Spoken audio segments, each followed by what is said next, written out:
जय श्री राम दोस्तों। आपने अपनी पूरी जिंदगी में कुर्की का या फिर वसूली का नोटिस देखा ही होगा। चाहे वह सरकारी वसूली हो, चाहे वह गैर सरकारी बैंक की हो या फाइनेंशियल कंपनी की, कहीं ना कहीं कोई ना कोई नोटिस आपने ऐसा देखा होगा। तो मैं सवाल पूछता हूं आपसे कि मैक्सिमम आपने कितने अमाउंट की कुर्की या वसूल का नोटिस देखा है? अगर नहीं भी देखा है तो कितने का मैक्सिमम सुना है? 10 लाख, 50 लाख, 1 करोड़, 10 करोड़, चलो 100 करोड़। लेकिन आज मैं आपको जो वसूली का नोटिस दिखाने वाला हूं वह करीबन 18 बिलियन डॉलर का है। भारतीय रुपए में बताऊं, करीबन 1.5 लाख करोड़ रुपए का। और यह रकम इतनी ज्यादा बड़ी है कि इस धरती पर 1 दर्जन से ज्यादा ऐसे देश हैं जिनकी टोटल अर्थव्यवस्था की जीडीपी भी इतनी नहीं होगी। यह इतनी ज्यादा बड़ी वसूली का नोटिस है और यह आया है पाकिस्तान को। जी हां, और इसे भेजने वाला देश है ईरान। जैसे कि आप स्क्रीन पर देख सकते हैं, आर्टिकल में ईरान ने पाकिस्तान को नोटिस पर रख दिया है कि जल्द से जल्द गैस पाइपलाइन बनाओ जिसका तुमने वादा किया था, या फिर 18 बिलियन डॉलर तैयार रखना, हम आएंगे और लेकर चले जाएंगे। और पाकिस्तान के लिए मुसीबत यह है कि इनके पास न तो पाइपलाइन बनाने का पैसा है और न ही जो वसूली है इसे चुकाने का, क्योंकि इनके पास टोटल खजाना 7-8 बिलियन डॉलर है और इसमें से 3 बिलियन डॉलर तो इन्होंने सऊदी और यूएई से ले रखा है अपने सेंट्रल बैंक में सिर्फ रखने के लिए। इसे इस्तेमाल भी नहीं कर सकते, वो सिर्फ पाकिस्तानी रुपए को बचाने के लिए है। अगर वह न हो तो पाकिस्तान की हालत वह होगी कि सब्जी वाले के तराजू में ना एक तरफ तो रखी होगी 1 किलो सब्जी और दूसरी तरफ रखी होंगी 5 किलो पाकिस्तानी रुपये के नोटों की गड्डी। जी हां, किलो में बिकेगा पाकिस्तान को रुपया।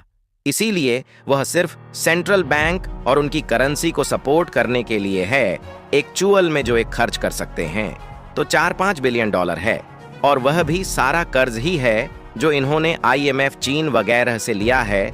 हर स्थिति यह है कि 5 बिलियन डॉलर इनके पास है और 19 बिलियन डॉलर का इनके पास नोटिस आ गया है। क्यों आया है? दरअसल अब से कुछ साल पहले भारत को सबक सिखाने के लिए पाकिस्तान ने की साथ एक डील करीब। इसके तहत ईरान से पाकिस्तान तक एक गैस पाइपलाइन बिछाई जानी थी और इस पाइपलाइन को पाकिस्तान फिर एक्सटेंड करने वाला था। भारत तक पाकिस्तान का मानना था कि जितनी भी गैस भारत खरीदेगा वह सारी ईरान से खरीदी जाएगी और पाकिस्तान होते हुए भारत पहुंचे, जिससे होगा ये कि भारत और ईरान दोनों पाकिस्तान को चुंगी कर देंगे, क्योंकि दोनों देश गैस की ट्रांसपोर्टेशन के लिए इस्तेमाल करेंगे पाकिस्तान की जमीन का, और इससे पाकिस्तान को एक ताकत भी मिलेगी। भारत जब भी फालतू बोलेगा ये भारत की गैस काट दिया करेंगे, जिससे कि भारत में गैस का यानी कि ईंधन का संकट खड़ा हो जाएगा। लेकिन भारतीय बात आराम से समझता था। भारत ने शुरू में कह दिया कि जी हां, ऐसा कर लेंगे। पाकिस्तान मूर्खों की तरह खुशियां मनाने लगा कि हमारे पास ताकत भी आ गई और रेगुलर इनकम का जरिया हो जाएगा, और हमारे पाकिस्तान के लोगों को सस्ती गैस भी मिलने लगे। इसीलिए ईरान और पाकिस्तान ने यह डील साइन कर ली। भारत ने कहा कि पहले तुम साइन कर लो, बाद में हम भी इसमें शामिल हो जाएंगे। लेकिन जैसे ही ईरान पाकिस्तान की डील साइन हुई, भारत ने कहा कि देखिए, हमें इससे अलग करिए, हम इस पाइपलाइन को एक्सेप्ट नहीं करने वाले, हम पाकिस्तान के जरिए गैस नहीं खरीदेंगे।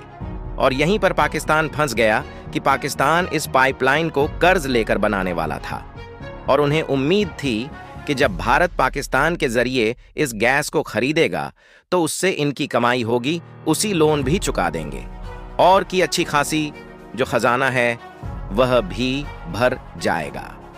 लेकिन हुआ उसका उल्टा। इन्हें पता लग गया कि गैस पाइपलाइन से फायदा नहीं होने वाला। इसीलिए उन्होंने कॉन्ट्रैक्ट साइन करने के बावजूद गैस पाइपलाइन पर काम शुरू नहीं किया।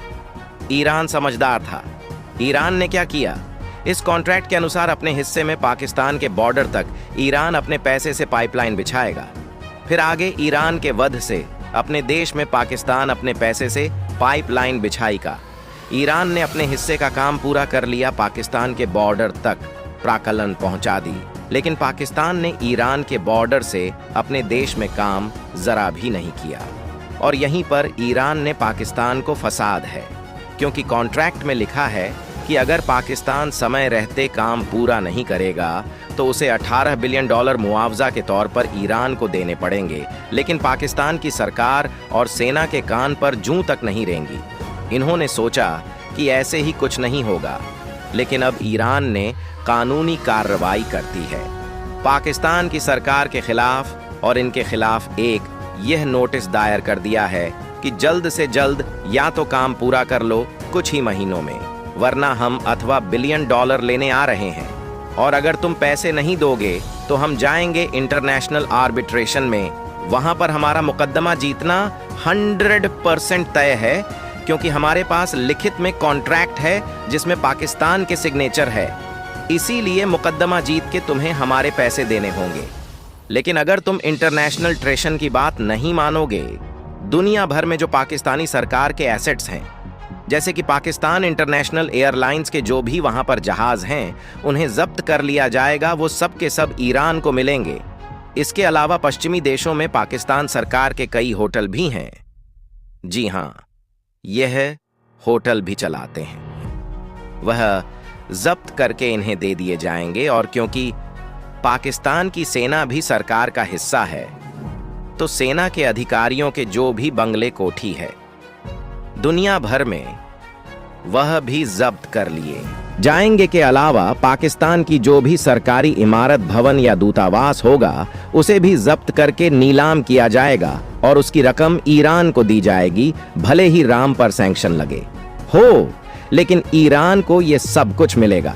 और इसीलिए पाकिस्तान घबरा रहा है, क्योंकि यह सब जब होंगे ना, तो पाकिस्तान को नुकसान तो होगा ही, साथ ही इंटरनेशनल लेवल पर जो बेइज्जती होगी, जो इन्हें घसीटा जाएगा, वह अलग लगी होगा। इसीलिए यह अब ईरान के सामने गिड़गिड़ा रहे हैं। देखिए, आपके खिलाफ लगे हैं सैंक्शन। अगर हम पाइपलाइन पूरा कर भी लेते हैं तो तेल तो खरीदी नहीं पाएंगे। प्रतिबंधों के कारण ईरान कह रहा है कि हमें इससे मतलब नहीं है, क्योंकि जब कॉन्ट्रैक्ट साइन हुआ, प्रतिबंध तो तब भी थे हमारे ऊपर। तब तुमने क्यों नहीं सोचा? लिए प्रतिबंधों की बात तुम करो अपने दोस्त अमेरिका से, हमें इससे मतलब नहीं। या तो पाइपलाइन पूरा करके तेल खरीदना शुरू करो, वरना $18 बिलियन तैयार रखना। हम समय पर लेने आ जाएंगे, मजा आएगा। आने वाले कुछ महीनों में जब पाकिस्तान न तो पाइपलाइन बना पाएगा, ना ही यहां पर पैसे दे पाएगा, जब पाकिस्तान को वर्षीय जाएगा, इंटरनेशनल लेवल पर वह नजारा देखने लायक होगा और पाकिस्तान की औकात पता चलेगी। दोस्तों, इस तरह की वीडियो देखने के लिए हमारे चैनल को सब्सक्राइब करें। जय हिंद।